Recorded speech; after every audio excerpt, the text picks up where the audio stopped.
ये टीके, ये पेन, आपको टीके रोज लगवाने पड़ेंगे। ये हैं इंसुलिन के इंजेक्शन। अगर आप करते हैं वो 5 गलतियां जो मैं आज आपको बताऊंगी। टीके रोज लगाना पड़ता है, इसमें दवा होती है जिसको हम इंसुलिन हार्मोन बोलते हैं, जो शुगर की जिसकी कमी होती है लेवल के हिसाब से इसको टेस्ट करके ये इसमें नीडल फिट करी जाती है, फिर इसको निकाला जाता है और फिर इसको कुछ इस तरह से लगा के और फिर दबाया जाता है और पेट के अंदर। तो इस तरीके से ये रोज आपको इंजेक्शन लेना पड़ेगा अगर आप वो 5 गलतियां करेंगी जिनके बारे में मैं आज आपको बताऊंगी। और मैं ये भी बताऊंगी आपको कि अपनी शुगर कैसे चेक करें और उसे कंट्रोल में कैसे रखें। और अगर आप अच्छी मेहनत करेंगी तो हो सकता है आप अगर प्री डायबिटिक कंडीशन में हैं तो आपकी डायबिटीज़ क्योर भी हो जाए। डायबिटीज़ उस कंडीशन को बोलते हैं जब हमारा ब्लड शुगर लेवल एक लिमिट के बियॉन्ड बढ़ जाता है। 180 से ऊपर जाएगा तो डायबिटीज़, उससे नीचे आता है तो वो प्री डायबिटिक कंडीशन होती है। अगर खाना खाने से पहले हमारी शुगर 120 से ज़्यादा है तो हमें डायबिटीज़ लेबल करते हैं। 120 से नीचे 90 और 120 के बीच में चलती है तो हम उसे प्री डायबिटिक बोलते हैं। आज हम बात करेंगे वो 5 कंडीशंस जिनकी वजह से ज़्यादातर लोगों को नॉलेज ना होने की वजह से वो डायबिटीज़ में लैंड करते हैं। सवेरे दोपहर शाम उनको गोलियां खानी पड़ती हैं, उनके शरीर में दर्द रहता है, उनको पेशाब बारी बारी आता है, पेशाब वाली जगह पे खारिश होती है, उनको सिर में खारिश होती है, उनको नींद नहीं आती, पैरों में झंझनाहट रहती है, उनको सिर में दर्द रहता है, धीरे धीरे उनको दिखना कम हो जाता है, गुर्दे फेल हो जाते हैं, ब्लड प्रेशर हो जाता है, दिमाग की नसें फटने का डर होता है और दिल की बीमारी का भी बहुत ज़्यादा रिस्क हो जाता है। जो उम्र आपकी कंफर्टेबली 75-80 साल तक होती है वो ले देकर कम होकर आपकी 60-65 तक बड़ी मुश्किल से दवाइयों पे और डॉक्टर्स पे खर्च हो जाता है। इतना पैसा आप अपना खर्च कर देते हैं, उतना आप घर का किराया नहीं देते जितना इन टीकों पे और दवाइयों पे आपको शुगर की बीमारी की वजह से खर्च करना पड़ता है। सबसे पहली बात जो हम बात ध्यान से सुने, अगर हमारी फैमिली में खून के रिश्ते में दूर से हम समझें कि दादी की साइड, पूरी नानी की साइड किसी को भी डायबिटीज़ है तो आपको रिस्क बहुत ज़्यादा है। तो आप छोटी उम्र से ही अपना जो शुगर इनटेक है या चीनी या मीठे का जो इनटेक है उसे कंट्रोल करें और इस चीज़ का ध्यान रखें कि अगर कोई भी सिम्टम है जो आपको डायबिटीज़ की तरफ, आपको ज़्यादा भूख लगती है, बारी बारी आपका मन करता है, बहुत अचानक तेज़ भूख लगती है और फिर लगता है घबराहट हो जाएगी, इस तरीके से आपको होता है, इसका मतलब आपको डायबिटीज़ हो सकती है।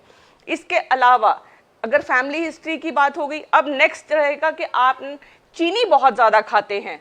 अगर आप चीनी खाते हैं वो सबसे बड़ी गलती करते हैं। हमारा जो लाइफस्टाइल है, हमारा जो खान पान है, उसमें चीनी की कोई आवश्यकता नहीं है क्योंकि हमारी सब्जियों में, हमारी खान पान में बहुत सारा कार्बोहाइड्रेट है, फ्लैट शुगर नहीं लेनी। अगर मैं अपने पेशेंट की शुगर बंद करती हूँ तो वो क्या करती है, वो कहेगी डॉक्टर साहब मैं देसी खांड खा लूँ, मैं गुड़ खा लूँ, मैं शक्कर खा लूँ। चीनी कोई भी फॉर्म, गन्ने के जूस से लेके चीनी तक कोई भी फॉर्म अपने डाइट से टोटली खत्म कर दीजिए। अगर आपको मीठे की ललक है तो सिर्फ फ्रूट खाइए। फ्रूट में भी आप संतरा खा सकते हैं जिसमें फाइबर होता है। जो फ्रूट बहुत सॉफ्ट हैं जैसे तरबूज हैं और पपीता है, इनकी शुगर लेवल्स बड़ी जल्दी बढ़ते हैं। इनसे अच्छा फ्रूट है कि आप सेब खाएं, संतरा खाएं। और ये जो फ्रूट्स हैं, जितने ज़्यादा फ्रूट्स खाएंगे उतनी आपका शुगर लेवल बढ़ेगा नहीं। इसके अलावा आप एक्सरसाइज करें। और जो सबसे बड़ी बात है, जो मोटापा है, होता क्या है, इंसुलिन जो होता है हमारा, वो आप ये समझिए कि हमारी जो बॉडी में जो इंसुलिन की लेवल मात्रा है वो हमारे शरीर के लिए कम पड़ जाती है। जब अगर मोटापा होगा तो इंसुलिन काम नहीं करेगा, तो आपको मोटापा कम करना है। अभी मैं आपको एक्सरसाइजेस बताऊंगी आप जो कुर्सी पे बैठे बैठे कर सकेंगे अपना मोटापा कम करने के लिए।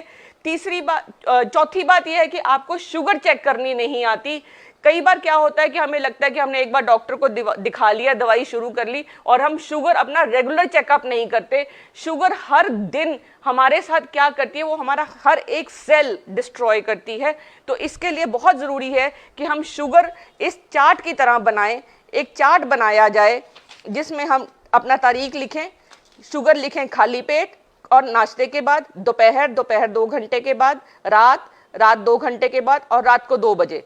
यहाँ पे सपोज हफ्ते में हम एक बार करते हैं, मंडे को हम करेंगे अपने नाश्ते की शुगर्स पहले और बाद में, ट्यूसडे को करेंगे हम अपनी दोपहर की, वेडनेसडे को करेंगे हम रात की, और थर्सडे को करेंगे हम रात को 2 बजे की। हफ्ते में अगर एक इस तरीके से महीने में एक बार या 2 बार अपनी शुगर हम इस तरीके से चेक करें और अपने कंट्रोल में रखें, तो हमें डॉक्टरों के चक्कर काटने बहुत बहुत कम करने पड़ जाएंगे और सारे पैसे हमारे खुद के बचेंगे, प्लस हमारी सेहत भी रहेगी। अब हम बात करेंगे कि हम शुगर घर में कैसे चेक करेंगे। एक आजकल बहुत सस्ती मशीनें मिल जाती हैं, 1000-1200 रुपए तक की बहुत बढ़िया मशीन मिलती है। उसमें एक ये नीडल होती है जिसमें सेट किया जाता है किसी भी लेवल पे, उस पे एक फिक्स किया जाता है जिसको हम ये खोलकर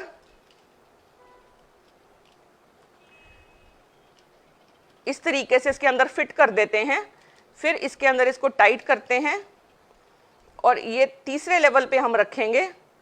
उससे पहले हमारी जो मशीन है उसको हम यूज़ करेंगे, उसमें एक स्ट्रिप डालेंगे,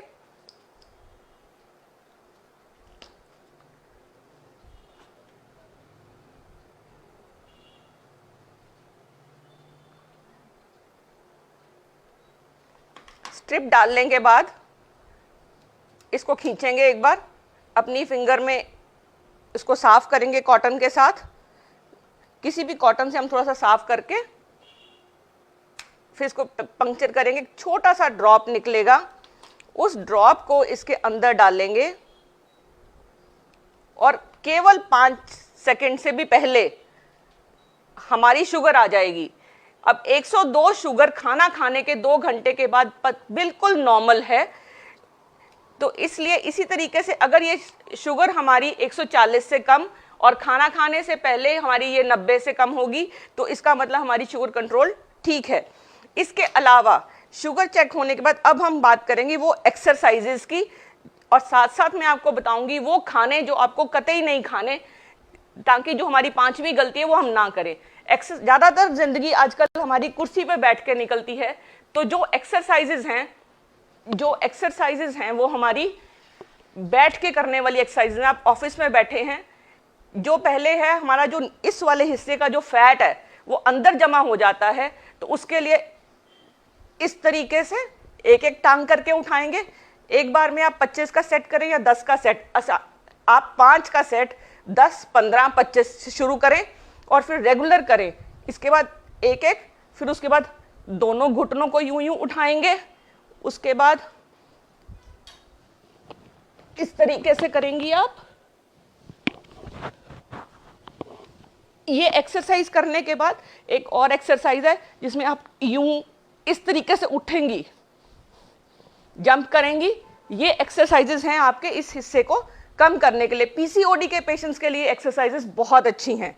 इसके बाद हम करेंगे अपने आर्म्स की और इस हिस्से की एक्सरसाइजेस। पहले हम करेंगे सिंपल एक्सरसाइज, बाजू 1, 2, 3, 5 बार करेंगे। इस तरीके से करेंगे, ऐसे करेंगे। उसके बाद हम लेंगे 2 पानी की बोतलें जो हम वेट लिफ्टिंग की तरह यूज करेंगे। पहले ऐसे, फिर ऐसे, फिर ऊपर, फिर एक बोतल लेंगे, बाजू को यहां पे ऐसे ऐसे करेंगे,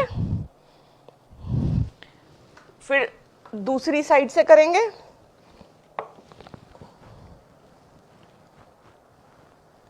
उसके बाद आप एक पकड़ेंगे और इसको ऐसे ऐसे करेंगे। ये जो सेट है एक्सरसाइजेस का, अगर आप दिन में इस 10-10 मूवमेंट्स का भी सेट कर लेती हैं तो आपको डायबिटीज़ नहीं होगी, आपका वेट भी बहुत कम हो जाएगा और आप शुगर के पेशेंट होने से बच जाएंगी। इस इंफॉर्मेशन को ज़्यादा से ज़्यादा लोगों को बताइए और उनकी हेल्प करिए ताकि वो इस बीमारी को होने से बच जाए। Thank you.